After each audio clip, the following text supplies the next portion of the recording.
యేసుక్రీస్తులాగా పరిశుద్ధంగా మనం ఉండలేము. కొంచెం పరిశుద్ధంగా ఉండుడి అని ఉందా? లేదు. అక్కడేమనుంది ఇతరుల పాపాలతో పాలుపంపులు లేకుండా త్వరపడి అర్జెంట్ అనమాట. కొంతమందికి నన్ను పాస్టర్ని చేయవా?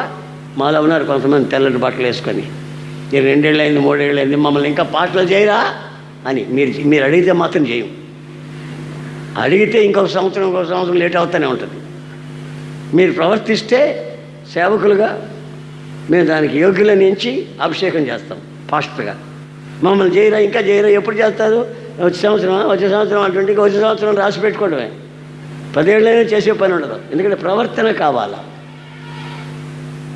విలువైన సంఘం, మీలాంటి సంఘానికి పరిచయం చేసేదానికి యోగ్యులు కావాలా. ఈ తెల్లబట్టలు కాదు యోగ్యత, క్యారెక్టర్. అందుకని రాత్రి వాళ్ళకు కూడా మేము ఇట్లాంటి క్లాసులు చెప్పి వాక్యం చెప్పి సరి చేస్తున్నాం.